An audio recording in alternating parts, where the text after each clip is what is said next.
Good morning प्यारे बच्चों, कैसे हैं आप सब? अच्छे।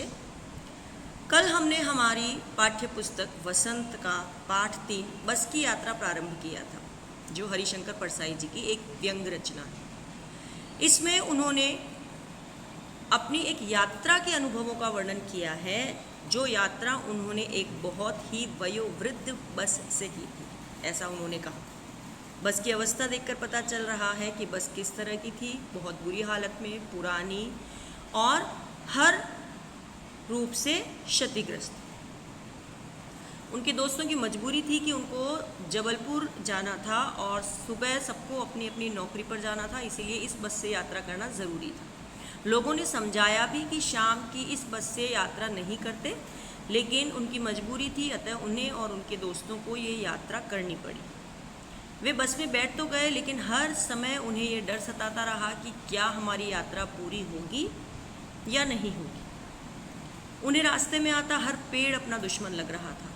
सुंदर सुंदर झील, तालाब के नज़ारे भी उन्हें लुभा नहीं पा रहे थे। क्यों? क्योंकि उनके मन में डर था।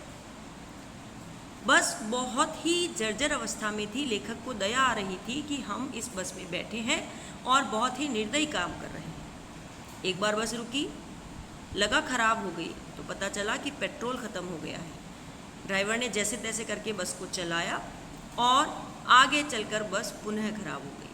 अब वो बस क्यों खराब हुई, लेखक के मन में क्या आया और क्या लेखक की यात्रा सकुशल संपन्न हुई या नहीं हुई, ये हम आगे के पाठ में पढ़ेंगे। तो आइए शुरू करते हैं हमारा पाठ बस की यात्रा। पाठ 3 बस की यात्रा कर रहे हैं और हम कल इसके पृष्ठ नंबर 13 और 14 को पढ़ चुके थे। चलिए आइए हम इससे आगे के पृष्ठों को पढ़ते हैं। हिस्सेदार साहब ने इंजन खोला और कुछ सुधारा। बस आगे चली। उसकी चाल और कम हो गई थी। धीरे धीरे वृद्धा की आंखों की ज्योति जाने लगी। चांदनी में रास्ता टटोलकर वह रेंग रही थी।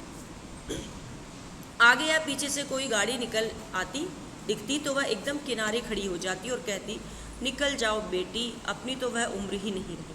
कि मतलब इतना धीरे चल रही थी, लेखक को लग रहा था कि ये बस नई बसों को आगे बढ़ने का अवसर दे रही है और कह रही है कि हम तो इतने वृद्ध हो गए हैं कि अब इस दौड़ की प्रतियोगिता में हम हिस्सा नहीं ले सकते।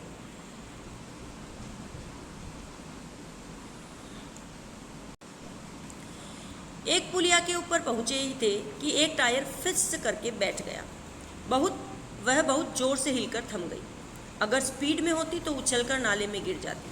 मैंने उस कंपनी के हिस्सेदार की तरफ पहली बार श्रद्धाभाव से देखा। वह टायरों की हालत जानते हैं, फिर भी जान हथेली पर लेकर इसी बस से सफ़र कर रहे हैं।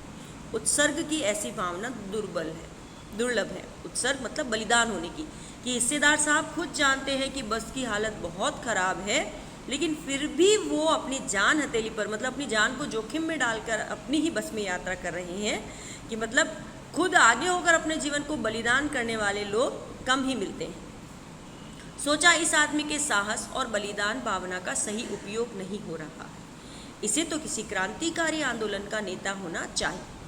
अगर बस नाले में गिर पड़ती और हम सब मर जाते तो देवता बाहें पसारे उसका इंतज़ार करते, कहते वह महान आदमी आ रहा है जिसने एक टायर के लिए प्राण दे दिए। मर गया पर टायर नहीं बदला, है ना। कि अगर हिस्सेदार साहब को कुछ हो जाएगा तो भगवान भी उनका वेलकम करेंगे कि ये व्यक्ति है जो सब कुछ जानता था कि उसकी जान जोखिम में है, फिर भी उसने अपने जानों की परवाह किए बिना पुराने टायरों को नहीं बदला।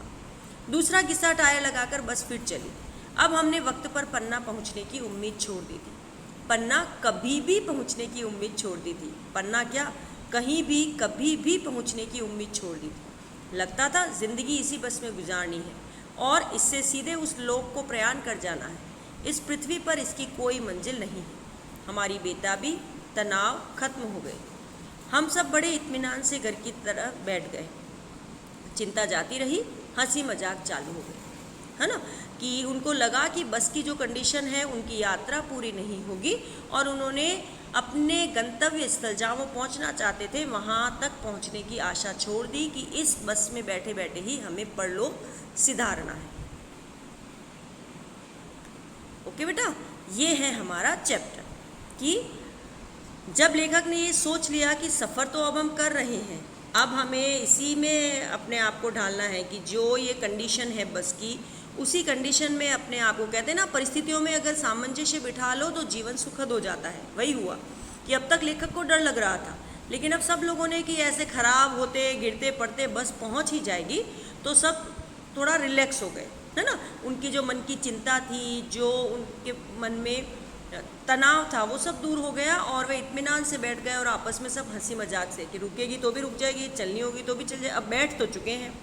तो ऐसे करते ही वे लोग इस तरह से बैठ गए कि हम तो घर में बैठे हैं, धीरे धीरे चल रही है बस, और सब हंसी मजाक में डूब गए। ठीक है, तो ये है हमारा पाठ बस की यात्रा। ओके, तो आप भी याद कीजिए कि इस तरह का कोई एक रोचक अनुभव, क्योंकि आपको अपनी कक्षा में वो रोचक अनुभव सुनाना है। ओके, तो आज के लिए इतना ही। आपको इस पाठ को बहुत अच्छे से पढ़ना है, पूरे पाठ को, और आज के पढ़े गए हिस्से में से कठिन शब्दों को 2-2 बार अपनी हिंदी की कॉपी में लिखना है। ओके बेटा, बाय।